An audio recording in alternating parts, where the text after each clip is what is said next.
Voilà, lumière et grâce, chers mes grands et mes grandes, chers aspirants et aspirantes à la lumière. Alors, j'ai quelques questions ici sur le vampirisme énergétique. Donc, il y a un des vôtres qui m'a demandé de savoir comment est-ce que le vampirisme énergétique se fait et quels sont les genres. Alors, il faut déjà noter que le vampirisme énergétique ou encore le vol des énergies est une croyance, bien évidemment, ou une pratique, mes grands et mes grandes, qui implique de la manipulation ou encore le prélèvement de l'énergie vitale d'une personne par une autre. D'accord? Donc, c'est de la manipulation énergétique ou encore le prélèvement de l'énergie vitale, l'énergie qui permet à quelqu'un d'être en vie. On lui vole ses énergies pour en faire quelque chose ou bien pour l'utiliser soi-même. Donc, cela peut donc se faire en plusieurs manières et il y a donc plusieurs méthodes associées à cette pratique ou cette croyance. Nous avons en premier lieu le vampirisme psychique.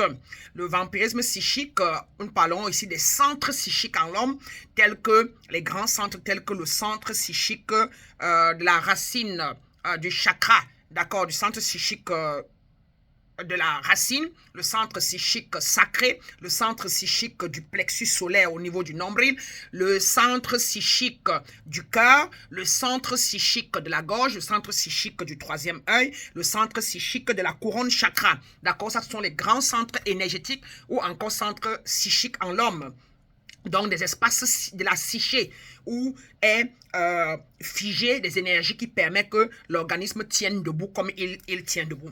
Cette méthode, mes grands et mes grandes, implique de la manipulation de l'énergie psychique d'une personne par une autre. Cela peut se faire non seulement consciemment ou encore et généralement d'ailleurs inconsciemment par le biais de techniques telles que la persuasion, telles que la manipulation émotionnelle ou encore telles que des suggestions.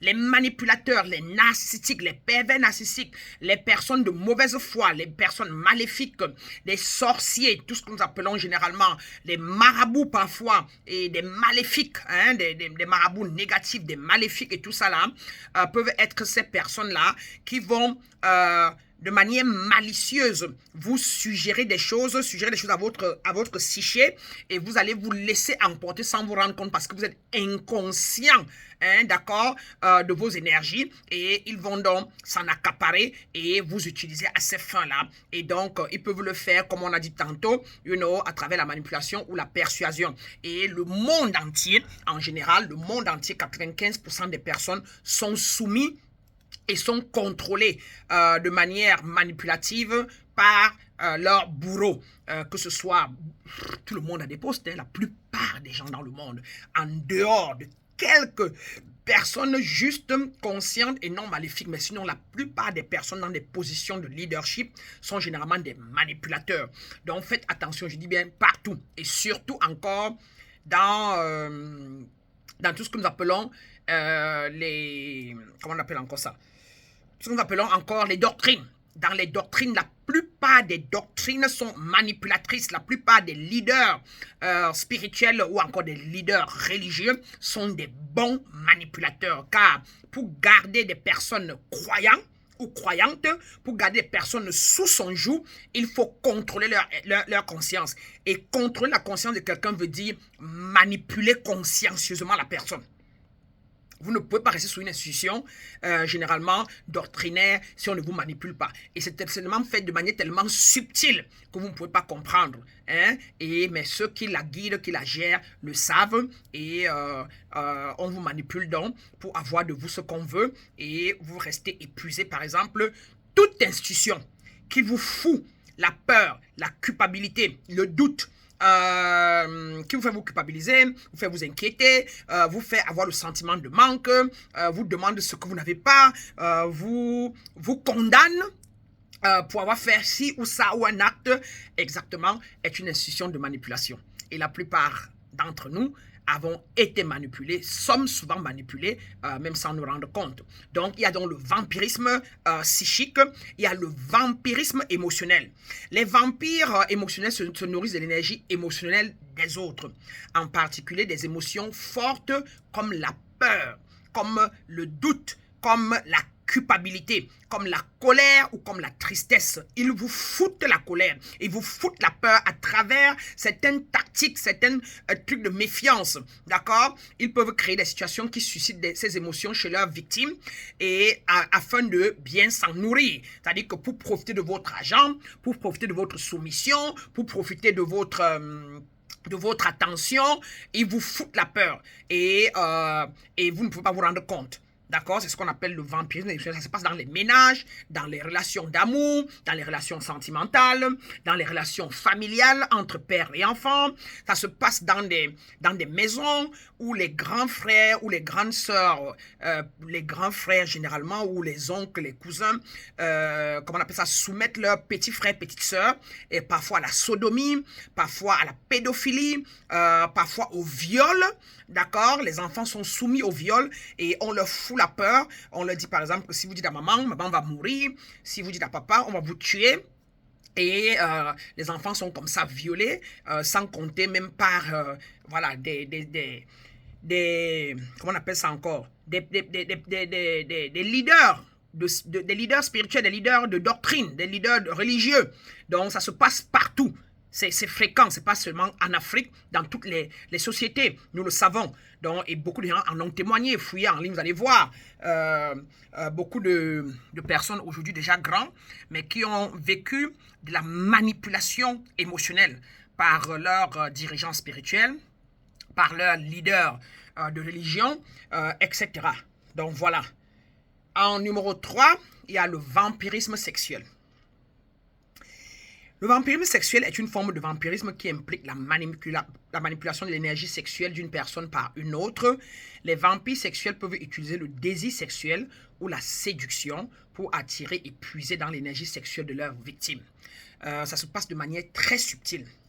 Celui qui a la connaissance peut donc être dans une chambre avec une victime, que ce soit une petite fille ou une grande fille, même de la même classe, et votre lumière peut-être brille comme la mienne, votre aura brille, et la personne veut s'accaparer de votre énergie. La sexualité est la méthode la plus facile pour pouvoir s'accaparer des énergies de l'autre. Alors, il s'accouple avec vous ou elle s'accouple avec vous, et pendant que vous gémissez, vous vous soumettez à l'acte sexuel, la personne fait ses incantations. Elle fait ses incantations ou ses invocations sur vous, soit subtilement dans le cœur, soit même parfois en vous manipulant de leur répondre. Par exemple, dans mon cas, j'ai été sexuellement manipulé plusieurs fois, sans me rendre compte dans le passé, ou par exemple, la personne, en me faisant l'amour, disait « Dis que tu es à moi, dis que tu m'appartiens, dis que tout ce qui est à toi m'appartient, dis que tout ton corps m'appartient, dis que ce que je suis en train de faire là est à moi. » Et je répondais « C'est à toi sans me rendre compte. » Donc, c'est quand je deviens maître spirituel, quand je deviens spirituel, que je me rends compte de tous ces clés-là de la vie, quoi. Et donc, faites attention à cela. Ça ne veut pas dire que tous ces actes où vous parlez sont des vampirismes sexuels. Non, il peut y avoir du vrai, hein, d'accord? Mais faites attention parce que c'est par là qu'on vous vole votre étoile. C'est par là qu'on vous vole. Quand je dis les étoiles, c'est dit que généralement la personne intentionnellement s'accapare de vos énergies et vous restez épuisé et la personne ne s'épuise pas. D'accord? Donc, la plupart des gens spirituels comme nous, à un certain niveau, par exemple, nous ne jouissons plus. Nous transmutons nos énergies sexuelles pour pouvoir atteindre certains buts dans la vie, quoi. Hein, parce que c'est à travers le sexe qu'on peut faire beaucoup de choses dans l'univers, que les grandes découvertes ont été faites. Parce que dans le sexe, ça nous permet d'atteindre un certain état de pleine conscience qui permet qu'on puisse planter dans le vortex universel ce qu'on désire ou la question qu'on a à l'univers. Et quelque temps après, on peut les recevoir de manière intuitive. Donc, faites attention, il y a donc le vampirisme sexuel et tout dépend, comme je dis toujours, de vos prédispositions spirituelles, de votre état de conscience spirituelle, de vos croyances ou encore moins de votre connaissance. Celui qui a la connaissance de soi, qui sait qui il est, qui est en alignement intérieur, sera averti, connaît et voit, est clairvoyant et donc saura, est clairsentient, sentira s'il y a le danger dans l'espace ou pas. Donc voilà. Le quatrième, c'est le vampirisme spirituel. Certains praticiens des arts occultes d'accord, ou des traditions ésotériques croient généralement en l'existence, bien évidemment, de vampires spirituels qui se nourrissent de l'énergie spirituelle ou vitale des autres. Cela peut se faire par le biais des rituels, bien évidemment, des sorts, des maléfismes ou d'autres pratiques exotériques selon les croyances ou l'intention de la personne qui la met en place. Donc le vampirisme spirituel ici, c'est généralement l'art de pouvoir mettre en place un ensemble d'habitudes, de rites qui permettra qu'on entre dans votre espace ou dans votre corps ou dans votre organisme et on perce vos centres psychiques pour pouvoir bien évidemment vous manipuler, d'accord, pour que vous marchiez à leur rythme ou encore vous soumettre, encore vous contrôler ou encore bien évidemment vivre de vos énergies pendant que vous vous sentez épuisé, dépressive ou même encore mentalement malade. Et tout ne se réussit et ne se fait que par rapport à celui qui le met en place doit avoir l'intention, doit être concentré, doit avoir votre image ou votre photo ou des vêtements ou quelque chose qui a votre sueur, donc quelque chose qui a votre liquide séminal, quelque chose comme ça, hein, sur lequel il va se concentrer et va y mettre une certaine croyance profonde ou encore une certaine connaissance à travers cet objet qui vous appartient ou un objet qu'il a mis en place en lieu et place de votre personne et peut s'y concentrer pendant un bon temps et bien évidemment finit par rentrer dans votre espace énergétique. Et tout se fait mentalement. Tout est mental. Hein? Et celui qui connaît qui il est, dès qu'on perd son espace, dès qu'on entre dans son espace, quand il y a un étranger dans son espace spirituel, dans son espace énergétique, dans son espace, dans sa conscience, la personne directement est au courant. Quand on est initié, quand on est élevé, quand on est aligné ou quand on est éveillé. Mais quand on ne l'est pas, bien évidemment, on se laisse emporter et les êtres maléfiques peuvent donc vous pénétrer spirituellement, pénétrer votre esprit, votre conscience et bien évidemment avoir le contrôle sur votre vie. Et la plupart des personnes sont contrôlées par les autres, même consciemment ou inconsciemment. Il y a des personnes qui donnent leur pouvoir aux gens sans se rendre compte, à leur mari qui les manipule, à leur femme qui est une narcissique ou une pervers narcissique et qui les contrôle sans se rendre compte. Et il y a des personnes qui sont dans des partis, dans des institutions et qui sont des brebis, des fidèles, qui sont sous le joug du manipulateur, du vampirisme spirituel de l'environnement, qui ne se rend pas compte, qui ne sait pas qu'il est là. Simplement, voilà pour le vampirisme spirituel. Pour le cinquième et le dernier, pour le moment, nous avons le vampirisme énergétique direct.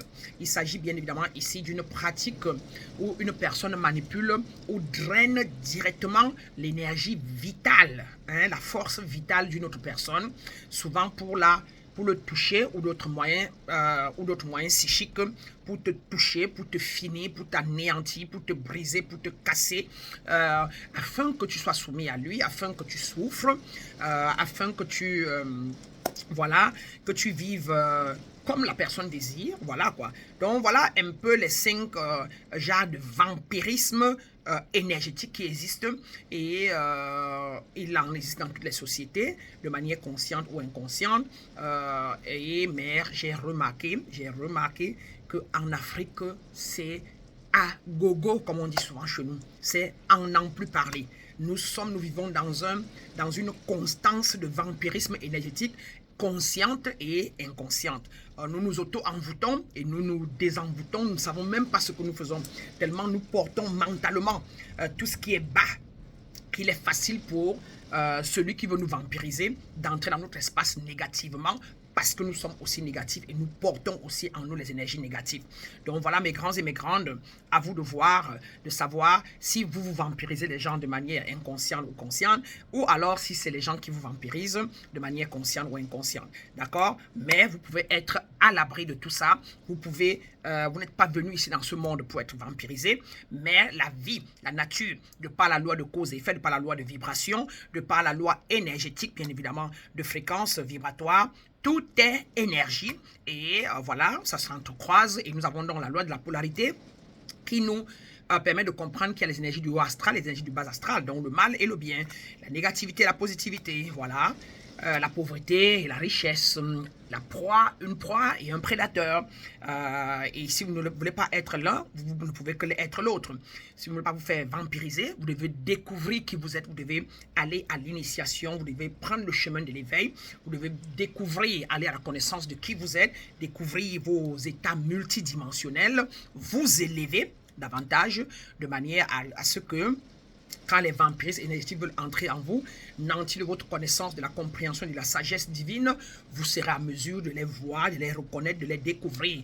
Parce que, ayant développé vos dons de clairvoyance, de clairaudience et de clairsentience, vous serez en mesure de les détecter. Donc, mes grands et mes grandes, à vous de voir. Il est important donc de faire tout ce qui est possible pour trouver un guide spirituel qui pourra vous aider à vous éveiller. Sinon, vous vous serez vampirisé partout, même dans vos entreprises. Vos collègues vous vampirisent, dans vos ménages, dans vos familles, ceux qui sont un peu plus nantis et qui savent comment le faire parce qu'ils ont acquis certaines connaissances, vous vampirisent, etc. C'est un peu partout, même dans les pays développés. Hein.